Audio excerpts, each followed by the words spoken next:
Speaker, I've forgotten how bad he... I call Simon O'Connor. Not sure who that member was at the back bench of the Labor Party just speaking, but there were two interesting themes. One was about Project Loon from Google, and Labor would know all about that. Hot air and balloons floating around the stratosphere. And like the balloon in Missouri recently which crashed to the ground. They also, I see, were talking about black spots, and I think the Labor Party knows all about black spots because most of them would love to have been in a black spot yesterday when they heard their leader's speech, falling on deaf ears, collapsing and crashing to the ground. Mr. Speaker, this is a good bill. It seeks to increase an existing levy in order to roll out services that our people want. I was on a select committee yesterday. We were hearing evidence from people who are saying, look, we want more broadband, be it in the rural or urban area. We do want it faster as well. That was one of the things. So this is a government responding to that. You're hearing very positive thoughts from this side, but unfortunately from the other, all it is ad hominem, and on that, I take my seat. I call Gareth Hughes. Kia ora, Mr. Speaker. Ngā mihi nui kia koutou. Kia ora. I rise to support the Telecommunications Development Amendment Bill. Mr. Speaker, this is a pretty uncontroversial bill, and it should be. I mean, it's simply keeping where it is, the Telecommunications Development Levy. You could argue it's marginally increasing it, but look, it's keeping it where it was, $50 million, and this is for $100 million to spend on RBI2, and then $50 million on a contestable mobile black spot. Mr. Speaker, it's fulfilling a governmental election policy. Look, we're disappointed with the process. We think it could have gone through a select committee. There's no reason to pass this bill all stages today in the Friday afternoon, early evening. The fact is the government sat on their hands when it comes to this since that election promise. Now, when it comes to the actual industry involvement, the government's own officials advised that no one in the industry was consulted, and in fact the officials then go on to say, well, at least they'll get a parliamentary process to have their input, which we won't see given this is passing all stages. So it is unfortunate that we're seeing this pass the way it is, but a second unfortunate aspect of this is an area the government is currently consulting on. They're currently consulting on it. So at the same time they're passing legislation all stages in a single day under urgency, they're asking the public and the industry to consult on the process for spending it. Seems a bit horse after the cart. Mr. Speaker, I raise these because I think a critical question this Parliament needs to ask itself is, given the questions around the original RBI, what we don't want to see is simply a cut and paste job with this extra $150 million for RBI2. That's why I support greater industry and public input and a better process. But I'm supporting this bill because of the importance of the internet to our rural communities in terms of social cohesiveness, in terms of health outcomes, in terms of regional economic development.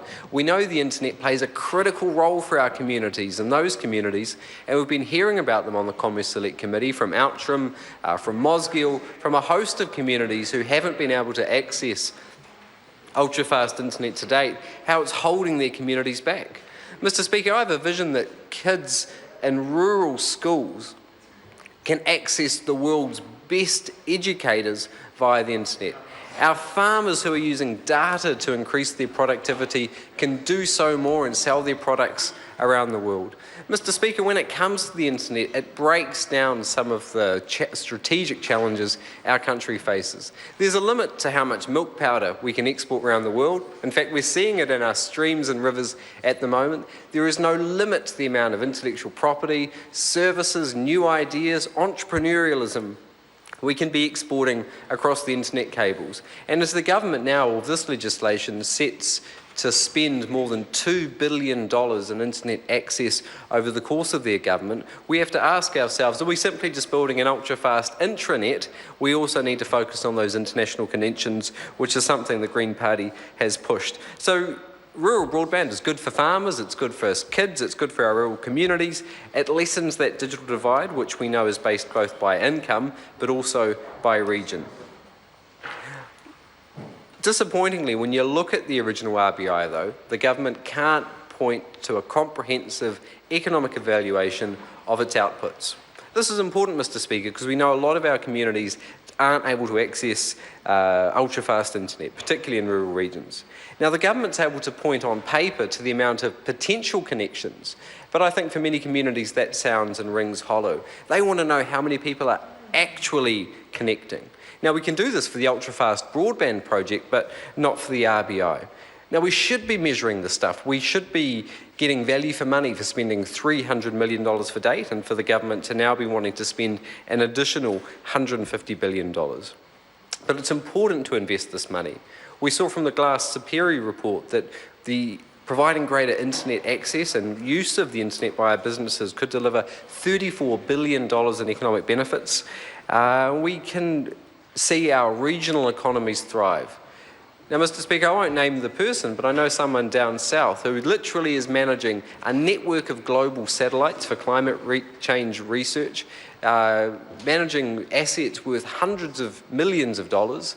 Yet this person is able to live in picturesque Central Otago, and we know there are a lot of people who would love to come to live in New Zealand to attract the quality who wants to live here by our quality of life. So let's build up our regional communities, let's offer them good internet access. Now, I'd like to touch on some of the questions and concerns. And we've heard some of them from the Labour Party. I think there are three big concerns around the evaluation and reporting, around the role that Vodafone has played to date, but also an expectation gap. So let's look at the effectiveness of the original RBI. Now, a $300 million investment. It's incredible that the government cannot point to a comprehensive evaluation. I think when you're spending such significant sums of taxpayers' money, it's prudent and reasonable to be able to ask those questions. Now, we're seeing a market failure. We're seeing a market failure in our regions. Obviously, the big telcos aren't rolling out ultra-fast broadband to the level they are in our cities, and you can understand that. And that's why everyone, I believe, in this House thinks it's eminently reasonable for public subsidies to rectify this market imbalance, to provide internet access to our communities. So a subsidy is valid, but look, taxpayers want to know if their money has been spent in a cost-effective manner. They want to see the benefit-cost ratios. Now, the government says they don't ask these questions, basically, because the asset infrastructure they're installing is open access and anyone can use it. But I think that rings hollow. I think the government, and I place the blame squarely at Stephen Joyce's feet, should have made this a requirement of the contract. Look, if the government's going to spend $300 million of telco customers' money ultimately, they should be able to at least say how many people are connecting as they can for the UFB. Now, don't just take me. We've seen Tuan's Chris O'Connell write in August last year around some of the questionable RBI spends. He writes, and I quote, "My recent travels have shown me that the RBI has yet to make a real impact, and even when is it available, it is decidedly average in its performance because it's basically delivering last decade's broadband at best and often less than our innovative regional ISPs have been doing for years." So we've got to question this, we've got to have that evaluation, and I'll be pushing through the Commerce Select Committee for us to actually show some leadership, step up and do that evaluation. Now, the second key concern is around Vodafone's role in the original RBI.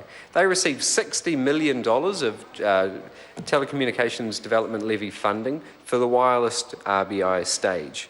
Now, Mr. Speaker, it's been estimated that only 8,000 people have connected to Vodafone's wireless system.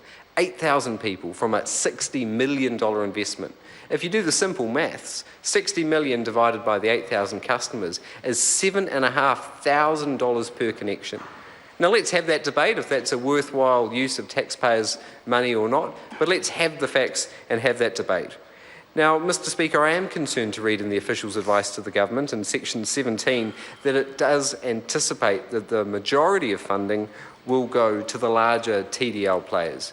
This is concerning because there are questions around Vodafone's use and the use of Vodafone's wireless versus the chorus copper upgrades and cabinet upgrades. So let's have those questions. We've also heard, thirdly, there's an expectation gap arising from our regional communities versus our urban communities, what they can expect. The government's really got to step up here, show some leadership.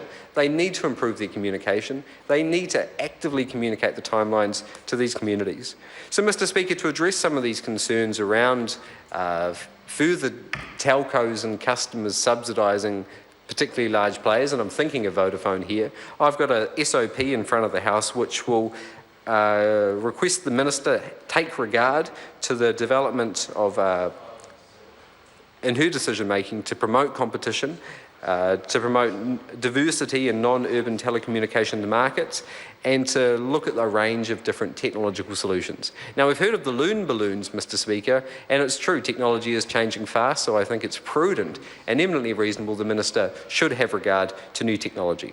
Secondly, the government also, as part of the 700 megahertz spectrum auction, have achieved, at discount for the successful auction winners, around 75 mobile towers to eliminate some of the regional black spots. That's a good thing, Mr. Speaker. That's why I've got another reasonable SOP in front of the House to make sure that those existing telcos who have received a discount from the auction spectrum aren't going to be able to access TDL funds and essentially get a second bite of the cherry.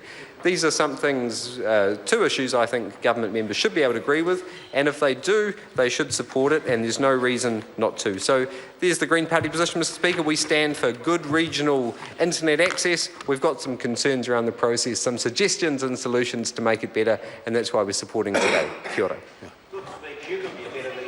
I call Tracy Martin. Kia ora, Mr. Speaker. Thank you very much.